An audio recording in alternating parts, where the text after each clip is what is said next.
Hello students, in this video we'll discuss chapter number 1 Essentials of Map Reading।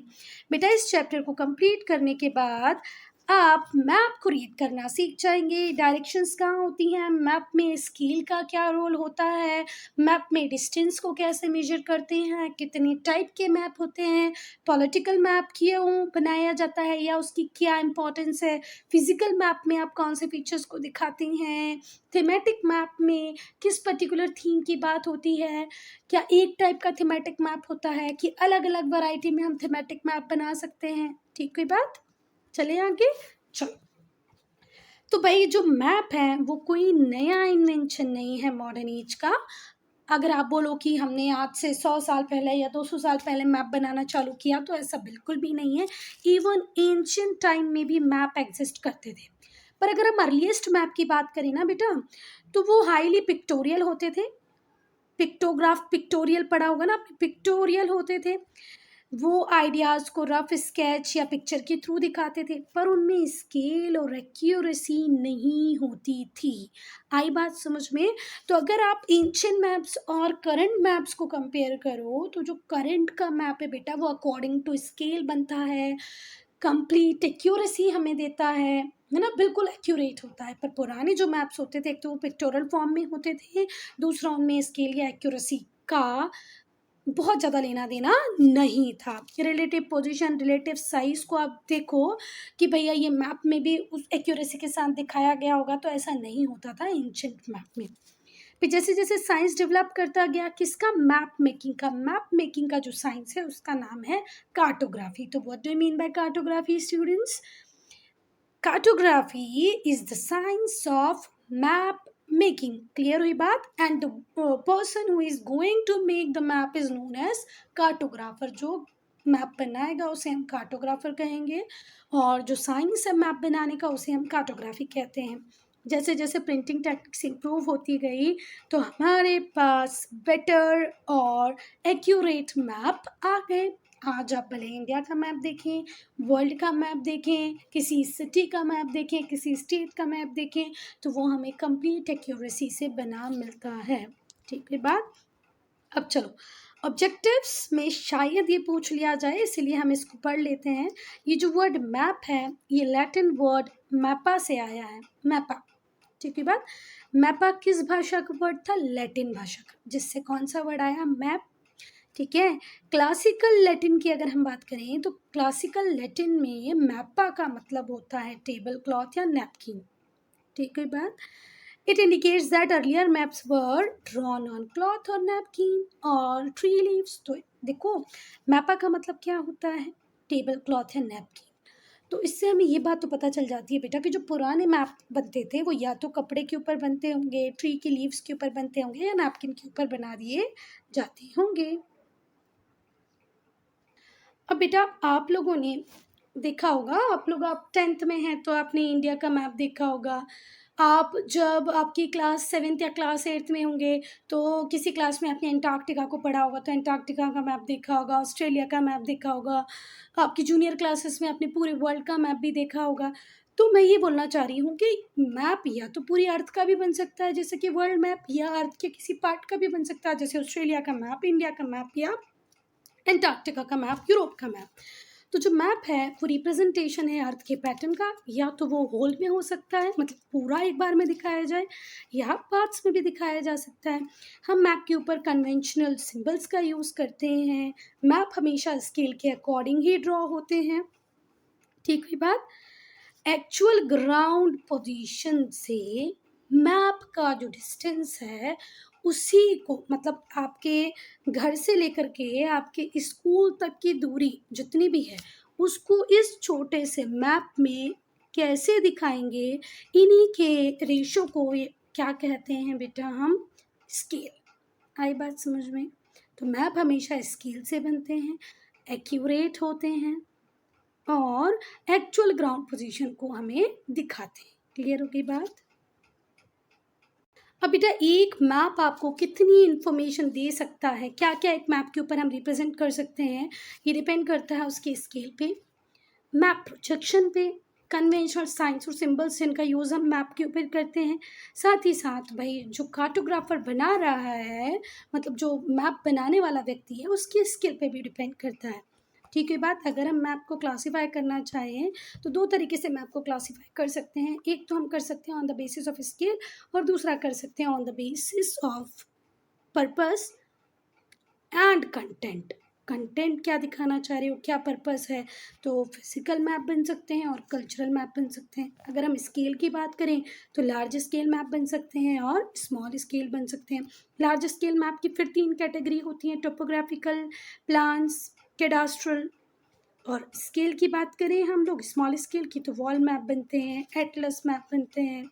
फिर से एक बार पढ़ें, अगर हम मैप को क्लासीफाई करना चाहें तो दो तरीके से हम मैप को क्लासीफाई कर सकते हैं, एक स्केल के बेसिस पे और एक कंटेंट के बेसिस पे। कंटेंट का बेस ईजी है कि भैया फिजिकल मैप होगा या कल्चरल मैप होगा, पर वहीं पर अगर हम स्केल की बात करें तो लार्ज स्केल मैप होता है और स्मॉल स्केल मैप होता है।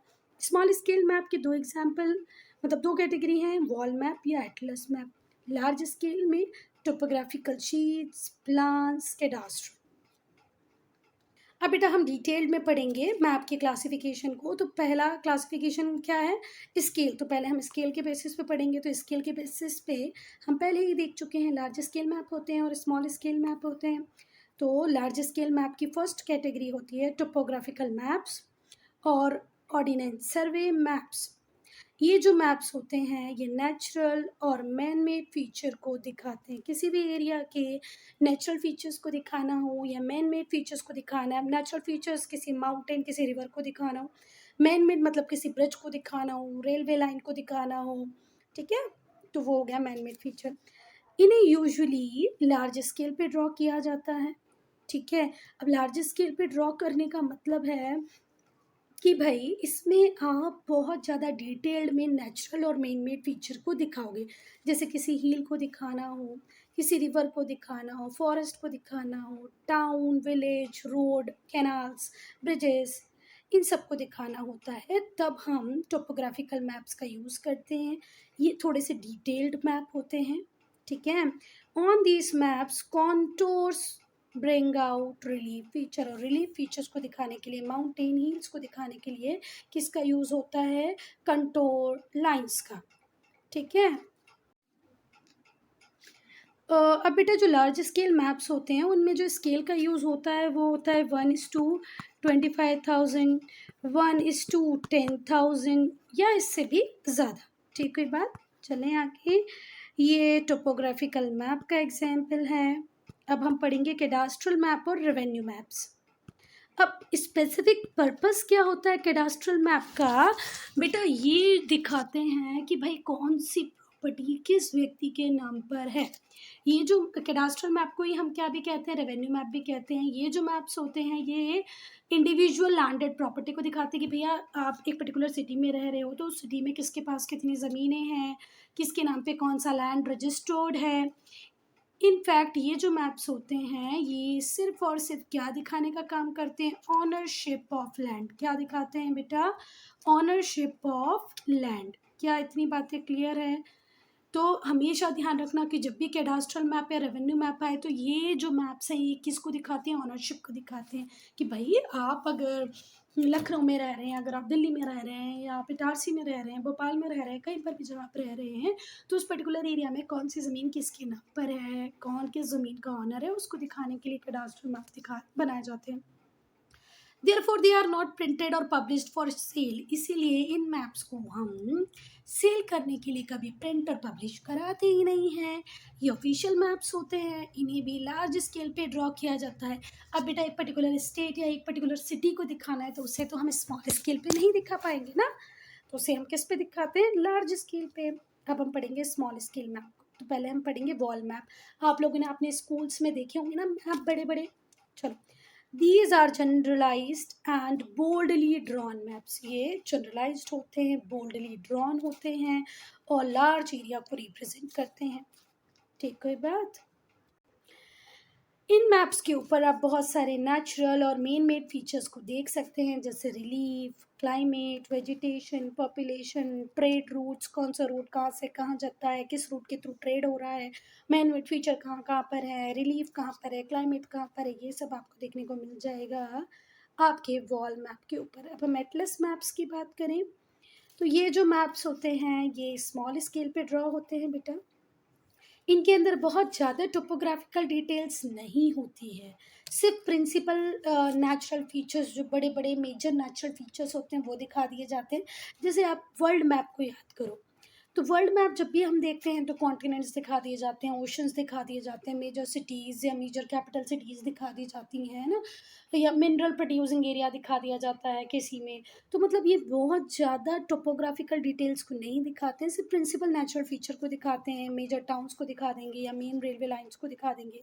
ये जो मैप होते हैं या तो पूरी कंट्री के बनते हैं, कॉन्टिनेंट का बनता है, या पूरे वर्ल्ड का बन जाता है एक ही सिंगल शीट पे, है ना। यहाँ पे north America, south America, Europe, Africa, Asia, Australia, ये कौन सा मैप? पूरे वर्ल्ड को दिखाने वाला मैप, वर्ल्ड मैप। अब हम बात करेंगे on the basis of content and purpose. तो पहले हम देखेंगे फिजिकल मैप। तो जो फिजिकल मैप होता है वो एक एरिया की या एक कंट्री के सारे नेचुरल फीचर्स को दिखाता है, माउंटेन्स, प्लेन्स, प्लेट्यू, डेजर्ट।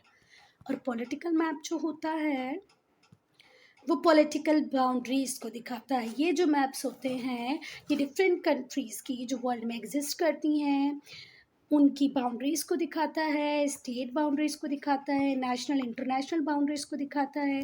भाई एक कंट्री है उसकी पॉलिटिकल बाउंड्रीज़ कितनी है, जैसे आप लोग इंडिया का मैप देखते होंगे ना, ये वाला,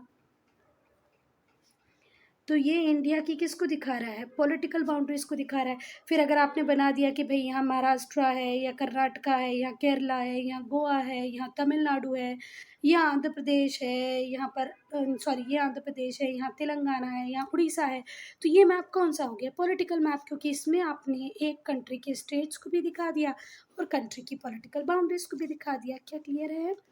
ये जो मैप्स होते हैं ये डिफरेंट कंट्रीज़ जो हैं वर्ल्ड की उनको दिखाते हैं विद देयर स्टेट्स, उनकी स्टेट्स को दिखाएंगे, उनकी नेशनल इंटरनेशनल बाउंड्रीज़ को दिखाएंगे, पॉलिटिकल यूनिट्स को दिखाएंगे, एडमिनिस्ट्रेटिव डिविजन्स को दिखाएंगे। अब आता है थीमेटिक मैप। बेटा ये पर्टिकुलर थीम को लेके बनाया जाता है। जैसे अगर आपको राइस प्रोड्यूसिंग एरिया दिखाना है, कोल प्रोड्यूसिंग एरिया दिखाना है, गोल्ड माइंस ऑफ इंडिया दिखाना है, तो आप किसका यूज़ करोगे? थीमेटिक मैप का। ये एक पर्टिकुलर थीम की बात करते हैं, रोड मैप्स बन जाते हैं, है ना। ये जो मैप्स होते हैं ये पर्टिकुलर फीचर को दिखाते हैं या पर्टिकुलर थीम को दिखाते हैं। किसी भी एरिया की पर्टिकुलर थीम को दिखाने वाले मैप को हम बोलते हैं thematic. All type of cultural maps जैसे कि Atlas map, industrial map, agriculture, military, linguistic map, ये सब ही थीमेटिक मैप की कैटेगरी में आते हैं जो एक पर्टिकुलर थीम की बात करते हैं। ठीक है, अब हम स्केल को पढ़ेंगे। तो मैप्स हमेशा स्केल के अकॉर्डिंग ही बनते हैं। अगर स्केल के अकॉर्डिंग नहीं बनेंगे ना बेटा तो मैप हमारे लिए यूजलेस हो जाएंगे, क्योंकि उनमें एक्यूरेसी नहीं होगी। जो स्केल होता है मैप का वो डिनोट करता है भाई कि ग्राउंड में डिस्टेंस कितना है और इस ग्राउंड डिस्टेंस को हमने एक छोटे से मैप में किससे डिनोट किया है। ठीक है, बात क्लियर है? तो जो एक्चुअल डिस्टेंस है ऑन द ग्राउंड और जो मैप में हमने दिखाया है उसके बीच में क्या रिलेशनशिप है, इसी को क्या कहते हैं? स्केल। क्या बातें समझ में आ गई? अगर नहीं समझ में आई है तो स्केल एक इम्पॉर्टेंट टॉपिक है, तो बेटा इसको समझो। जो स्केल होता है किसी भी मैप का वो क्या डिनोट करता है, क्या दिखाता है? रिलेशनशिप। किसके रिलेशनशिप को दिखाता है? That exist between a length और अ मैप। मैप में जो लेंथ है और जो एक्चुअल डिस्टेंस है ग्राउंड में, उनके रिलेशनशिप को डिनोट करता है स्केल। तीन तरीके से हम मैप में स्केल को दिखा सकते हैं। 3 वेज हैं बेटा इस प्रपोर्शन को दिखाने के। पहला है स्टेटमेंट ऑफ स्केल। क्या है बेटा? The statement of scale. दूसरा है द लीनियर और प्लेन और ग्राफिकल स्केल। लीनियर, प्लेन या graphical scale, statement of scale. और थर्ड है रिप्रेजेंटेटिव फ्रैक्शन। तो 3 तरीके से आप स्केल को मैप के ऊपर दिखा सकते हैं। तो पहले स्टेटमेंट ऑफ स्केल को देखेंगे। ये एक्सप्रेस करता है रिलेशनशिप को कि भाई ग्राउंड में जो डिस्टेंस है और जो मैप में डिस्टेंस है उसको किस में दिखाता है बेटा, ये वर्ड्स में। ठीक, कोई बात? फिर से ध्यान से सुनो। जो स्टेटमेंट ऑफ स्केल है ये एक्सप्रेस करता है रिलेशनशिप को, किसका? मैप टू ग्राउंड, पर काय में, शब्दों में। जैसे कि सेंटीमीटर्स टू किलोमीटर। कैसे? फिर से ध्यान से सुनो। 1 सेंटीमीटर्स टू 5 किलोमीटर, मतलब 1 सेंटीमीटर किसके बराबर है? 5 किलोमीटर के बराबर है। आगे बात समझ में। जहाँ डिस्टेंस 5 किलोमीटर का होगा उसको मैप में हम 1 सेंटीमीटर में दिखा देंगे। क्या बात समझ में आ गई? ग्राउंड का 5 किलोमीटर मैप में कैसे दिखाया जाएगा? 1 सेंटीमीटर से दिखाया जाएगा। और ये स्टेटमेंट पढ़ने में आ रहा है, इजी स्टेटमेंट है कि भाई 1 सेंटीमीटर टू 5 किलोमीटर, इसी को हम बोलते हैं, क्या बोलते हैं? Statement of scale. क्लियर है? अब इसका मतलब क्या हुआ? 2 points 1 centimetre apart on the map, 2 point अगर मैप में एक दूसरे की दूरी पे हैं तो मतलब इनमें कितने का डिफरेंस है? 5 किलोमीटर का। अगर इधर तक ले आए तो इन 2 3, यहाँ से यहाँ तक 5 किलोमीटर, यहाँ तक 10 किलोमीटर। समझ में आ गई बात? 2 पॉइंट के बीच का जो डिफरेंस है मतलब 1 सेंटीमीटर का, इसको दिखा रहा है 5 किलोमीटर को। अब हम लीनियर स्केल की बात करेंगे। अब बेटा लीनियर स्केल को समझना और ज़्यादा आसान हो जाएगा। पहले इसको देखो, ये प्राइमरी डिस्टेंस दिखा रहा है कि भैया ये इतना बड़ा 5 किलोमीटर है, इसके बाद ये फिर 10 किलोमीटर है। फिर इसी 5 किलोमीटर को हम फर्दर डिवाइड कर देंगे, 1 किलोमीटर, 2 किलोमीटर, 3 किलोमीटर, 4 किलोमीटर और 5 किलोमीटर। आई बात समझ में? पहले वाला जो 5 किलोमीटर को दिखा रहा है इसे हम प्राइमरी डिवीजन कहेंगे। सेकेंड में हमने एक 5 किलोमीटर को फिर से 1 किलोमीटर में डिवाइड कर दिया है, तो इसे हम क्या कहेंगे? Secondary division. क्लियर है? पढ़ें अब हम। जो लीनियर स्केल होता है वो सेम रिलेशनशिप दिखाता है, पर किसके द्वारा? एक स्ट्रेट लाइन के द्वारा, जो डिवाइडेड होती है लेंथ में। और हर जो लेंथ होती है, जो पार्ट होता है, वो रिप्रेजेंट करता है सर्टेन डिस्टेंस को। हर पार्ट सर्टेन डिस्टेंस को दिखाता है। ये पार्ट किसको दिखा रहा है? 5 किलोमीटर। ये वाला पार्ट फिर किसको दिखा रहा है? 5 किलोमीटर को। तो टोटल यहाँ से यहाँ तक क्या हो गया? 10 किलोमीटर। आई बात समझ में? तो जो मेथड यूज़ होती है मैप्स के ऊपर, उसमें क्या किया जाता है बेटा? फिर से ध्यान से देखना।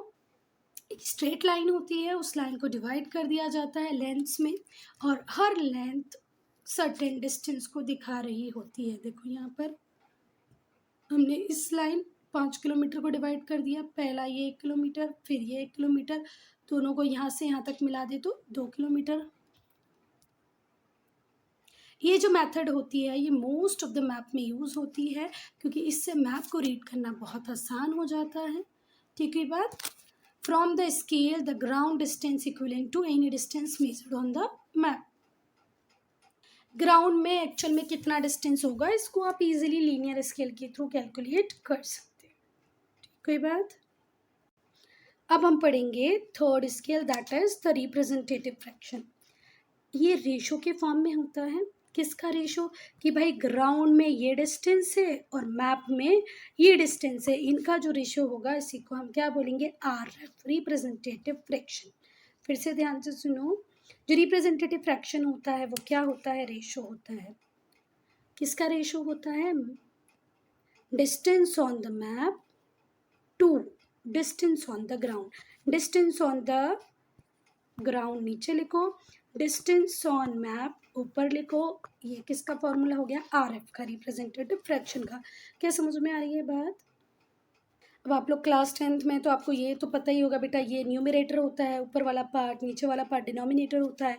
तो जो न्यूमरेटर होता है वो हमेशा किसको रिप्रेजेंट करेगा? मैप डिस्टेंस को, लेंथ ऑन द मैप। और जो डिनोमिनेटर होगा वो हमेशा किसको डिस्टेंस करेगा? डिनोट करेगा actual distance on the ground. तो न्यूमरेटर मैप डिस्टेंस को दिखाएगा, डिनोमिनेटर ग्राउंड डिस्टेंस को दिखाएगा। क्लियर होगी बात? ये देखो, distance on the map, distance on the ground. इसको कैसे लिख सकते हैं? 1:1 लाख, 1:1 लाख, 1 10 100 1000 10,000 लाख। या इसको आप कैसे लिख सकते हो 1:1 लाख। इसका मतलब क्या हुआ कि 1 यूनिट जो मैप की होगी वो रिप्रेजेंट करेगी 1 lakh. On the same units on the ground, ground में जब 1 लाख का डिफरेंस होगा तब उसे मैप में हम 1 सेंटीमीटर से या 1 से दिखाएंगे। क्लियर होगी बात? It can be converted into units, इसको किसी भी यूनिट में कन्वर्ट कर सकते हैं। Therefore in reading and making any map, जब भी हमें कोई मैप को रीड करना होगा, किसी मैप को बनाना होगा, तो इसकी यूनिवर्सल एप्लीकेशन होती है। इसे मैप रीडर्स किसी भी कंट्री में यूज़ कर सकते हैं। फिर से ध्यान से सुन लो अगर समझ में नहीं आया हो। इसका मतलब क्या हुआ? This means that 1 unit on the map में की एक यूनिट रिप्रेजेंट करती है 1 lakh of the same unit on the ground, ground की 1 लाख यूनिट मैप की 1 यूनिट के बराबर होगी। इसे आप बाद में किसी भी यूनिट में कन्वर्ट कर सकते हैं। हाँ, इन reading and making any map, किसी भी मैप को पढ़ना हो, किसी भी मैप को बनाना हो, तो बेटा इसकी यूनिवर्सल एप्लीकेशन होती है 1:1 लाख। इसे किसी भी कंट्री का मैप रीडर इजीली पढ़ सकता है अगर रिप्रेजेंटेटिव फ्रैक्शन दिया होगा तो।